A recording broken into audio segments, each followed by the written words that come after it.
Son los antagonistas principales en Metroid Prime 2 Echoes. Nacidos durante la colisión de un Leviatán sobre el planeta Éter, lo que causó su división entre el mundo lumínico original y un mundo de oscuridad en otra dimensión, los Oscuros libraron una prolongada guerra de 5 décadas contra los Luminarios. Al final, debido a las circunstancias, los Oscuros comenzaron a ganar y por poco exterminaron a los Luminarios, de no ser porque Samus Aran, nuestra querida heroína, intervino y cambió el curso de la guerra en contra de los Oscuros, lo que condujo a su eventual derrota, extinción y aniquilación completa de Éter Oscuro, su mundo. Esta raza de la oscuridad se nos presenta como la contraparte de los Luminarios, seres de pura maldad compuestos íntegramente por energía oscura, lo que los hace intolerantes ante la energía lumínica hallada en Éter. ¿Será acaso que ya se sabe todo acerca de los Oscuros y de su siniestro hogar? ¿Es que acaso ya no ocultan nada más? Yo no estoy tan seguro, y por eso es que hago este video, porque los Oscuros, al igual que Éter Oscuro, aún parecen guardar algunos secretos. Solo recuerda, estas son teorías sustentadas en evidencias. Antes de continuar, te pido por favor que te suscribas, compartas y des pulgar arriba a este video, pues es el mejor de los apoyos para que este canal siga creciendo y produciendo contenido de Metroid. De igual manera, y de forma completamente voluntaria, puedes dejar una donación directamente a mi PayPal o por medio de Streamlabs. Ambos enlaces los encontrarás en la caja de descripción de este video. Puedes unirte a mi servidor de Discord, está activo y allí podemos echar verbo 24/7. La invitación la encuentras también en la caja de descripción. O, si lo prefieres, puedes convertirte en miembro del canal por solo 20 pesos mexicanos para tener acceso a emojis personalizados durante los directos. Bueno, basta de anuncios, así que comencemos el video de una buena vez.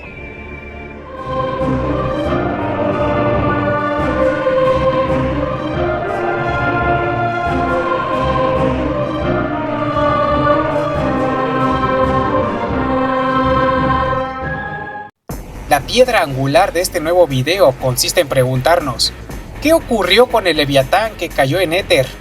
Para contestar esto, hay que prestar atención a los hechos contados en Metroid Prime 2 y a la información proveniente de una página japonesa de preguntas y respuestas con respecto al mismo juego. Como he dicho antes, Éter Oscuro y sus habitantes se crearon cuando un Leviatán golpeó el planeta Éter. No solo fue la fuerza del impacto lo que provocó la formación de un segundo Éter, sino que también tuvo que ver la energía del Phazon que componía el meteoro. Este hecho es mencionado en la página japonesa ya mencionada, no en una, sino en varias respuestas. Aquí en pantalla, por ejemplo, podemos leer que los Oscuros son criaturas que nacieron cuando la energía de Phazon dividió al mundo.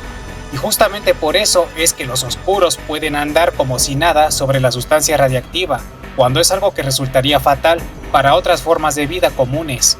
Luego, cuando alguien preguntó por qué Samus Oscura no recibía daño de la atmósfera tóxica de Éter Oscuro, se le contestó que se debe a que el aire de este mundo tenebroso se compone esencialmente de Phazon, el mismo material del que Samus Oscura se compone.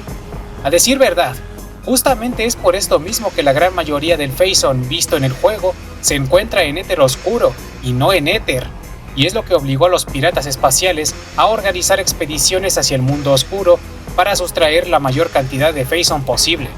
Sin embargo, el Phazon y la fuerza del impacto del Leviatán no fueron los únicos factores en la creación de Éter Oscuro, sino que también tuvo que ver la precaria inestabilidad planetaria del Éter auténtico. No es coincidencia que, de entre todos los planetas que fueron blanco de un Leviatán, Éter fuera el único que terminó dividido en mitades. Tal como se explica en las crónicas luminarias y en una entrada de los datos de la Federación en Metroid Prime 3, Éter ya por sí solo es un mundo inestable, debido a su escasa y única energía planetaria, situación que orilló a los luminarios a construir 3 acumuladores de energía junto con un acumulador principal, cuya función fue la de preservar y regular lo poco que quedó de la energía planetaria a la que nombraron como luz de Éter. Pero eso no es todo, pues los luminarios usaron esta luz de Éter cuando intentaron desviar la trayectoria del Leviatán, lo que solamente tuvo como resultado el debilitamiento del planeta, lo cual a su vez hizo que los daños por el impacto fuesen considerablemente mayores en comparación con los daños que sufrieron los otros planetas que recibieron el embate de un Leviatán, es decir, Talon 4, Brío, Elysia y Urtragus. Resumiendo, la inestabilidad planetaria junto con la fuerza del impacto de Leviatán y su energía de Phazon fueron el génesis de lo que conocemos como éter oscuro y los ING. Como tal, la atmósfera de éter oscuro, incluyendo a los mismos oscuros, están compuestos esencialmente de Phazon.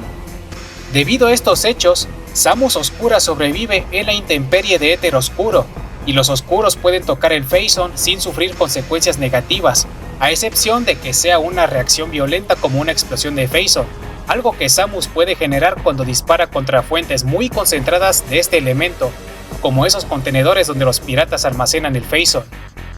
Entrados en contexto, ahora puedo proceder a la parte teórica, tratar de averiguar qué pasó con el Leviatán o meteoro que se estrelló en éter, el por qué, a diferencia de otros meteoros, de este no se sabe mucho, por no decir nada. Claro, lo haré con evidencia, como siempre lo hago. Yéndonos a los hechos, sabemos que el meteoro, a pesar de que iba dirigido hacia éter, la falla espaciotemporal que abrió terminó enviándolo hacia la otra dimensión, y eso a raíz de los tres factores que mencioné con anterioridad. Claro, el impacto causó estragos en el éter original, convirtiendo las llanuras de Agón en un yermo y los bosques de Torbus en ciénagas, pero el meteoro, al final, acabó en éter oscuro. Esto nos indica que el Leviatán tuvo que haber caído en algún punto equidistante entre Agón y Torbus, justamente por la razón de que fueron las zonas más afectadas de todas, cuando en regiones como Luminaceus o Jórate no se aprecian daños y, de hecho, los registros luminarios solo describen los cambios significativos que sufrieron Agón y Torbus a raíz del impacto. Sin embargo, cuando uno explora los yermos de Agón oscuro y las ciénagas de Torbus oscuro, no es posible encontrar indicios de un meteoro, muy al igual que tampoco es posible visitar lo que debió ser el cráter del impacto, ya sea que se encuentre en el éter normal o en éter oscuro. ¿Pero es tan raro el hecho de no encontrar el meteoro? Pues contrario a lo que puedes llegar a pensar, no lo es. A ver, entiendo perfectamente que en Metroid Prime 3 los leviatanes son completamente visibles, tan visibles que hasta Samus puede acceder a ellos con ayuda de su nave, pero esto no es igual en el primer Metroid Prime, donde el meteoro se incrustó tan profundo bajo la corteza terrestre que es imposible verlo desde el exterior, salvo por el cráter que dejó. Si bien en el legado Chozo se puede leer que el meteoro ardió hasta consumirse, este hecho no aparece mencionado cuando leemos la misma entrada en el idioma japonés, pues aquí se dice que el meteoro se incrustó a gran profundidad y que fue un incidente que no afectó en demasía, o eso hasta que el meteoro comenzó el proceso de contaminación por Phazon que condujo a los sucesos transcurridos en Metroid Prime. Esto, a propósito, contrasta con el impacto de éter, que se trató de un cataclismo de tal magnitud que los luminarios pensaron que el planeta se rompería en pedazos, mientras que los Chozo de Talon 4 describieron que la caída del meteoro no fue la gran cosa. Pero en fin, volviendo al tema, y siendo testigos de que en el juego podemos explorar el interior del meteoro, el cual es extremadamente similar al interior de los leviatanes de Metroid Prime 3, sabemos que el meteoro de Phazon de Talon 4 permaneció entero pero a gran profundidad bajo la corteza del planeta. Y no, anticipándome a lo que estás pensando, la enorme roca flotante sobre el cráter no es el Leviatán, sino que es el templo de los artefactos que los Chozo construyeron con el fin de contener la rápida propagación del Phazon. Quiero creer que tiene sentido que el Leviatán de Elysia fuese completamente visible desde el exterior, por el hecho de que el planeta es un gigante gaseoso sin superficie sólida, pero que los leviatanes de Brío y Urtragus en Metroid Prime 3 no se enterrasen tan profundo es algo que no puedo explicar, aunque puedo pensar en algunas posibles explicaciones. En el caso de Urtragus, es posible que Samus Oscura haya buscado aminorar los daños colaterales por la razón de que estaba interesada en los piratas espaciales de este mundo, a quienes terminó doblegando para servir a sus intereses. Si vemos cómo quedó el Leviatán en este lugar, notaremos que solamente su cabeza se enterró en la corteza, mientras que el resto del cuerpo se asoma en su totalidad. En el caso de Brío, podemos observar que el meteoro está bastante más enterrado. Cerca de la mitad del cuerpo está bajo tierra y solo se asoma el filo de la parte superior. Aquí no veo el motivo por el que Samus Oscura buscaría minimizar los daños, así que tal vez, y solo tal vez, la corteza de brillo es bastante más dura de lo normal, y por eso el Leviatán no se incrustó tan profundamente como ocurrió en Talon 4. Pero en fin, no hay nada concluyente al respecto. Entonces, ¿no pudiera ser posible que el Leviatán caído en éter haya quedado enterrado casi o totalmente en alguna parte de éter oscuro? Viendo el ejemplo de Talon 4, pues sí, es posible. Pero entonces cuelga preguntarse, ¿qué ocurrió después con el Leviatán de éter? Parece que tengo una respuesta, aunque no hay nada confirmado de manera oficial, así que tómalo como otra teoría sustentada con evidencia. El Leviatán de éter fue el primero y el único en lograr su propósito, contaminar totalmente al éter duplicado con Phazon, aunque los resultados fueron claramente distintos a los normales debido a un elemento en particular, que es la luz de éter, o la energía planetaria de éter, la cual es bastante única y no ha vuelto a ser vista en otros juegos, a excepción de que hagamos caso a cierta teoría que tal vez explique en el futuro. De hecho, los oscuros son criaturas que nacieron de la combinación de la energía planetaria con el Phazon, y eso es algo que se puede verificar cuando abrimos el bestiario de Metroid Prime 3 y buscamos a una bioforma en particular. Lo que estás viendo es lo que en español conocemos como Phaz oscuro, Phasing en inglés, o como es más claro en otros idiomas, oscuro de Phase o ING de Phase. La criatura es exactamente igual a los oscuros de casta inferior de Metroid Prime 2, teniendo la misma forma y comportándose igual, siendo diferentes únicamente en la coloración y en las funciones que desempeñan de acuerdo con su entorno. Si leemos la información que ofrece el escáner, el Phaz oscuro es Phazon líquido, otra criatura presente en el mismo juego y que es escrita en japonés como Phazon en estado líquido que ha adquirido conciencia. La diferencia, sin embargo, es que el Phaz oscuro se crea cuando el Phazon líquido se condensa excesivamente y gana habilidades de transformación y, además, desarrolla un núcleo en su interior, un núcleo que, debido a su naturaleza, está hecho de Phazon.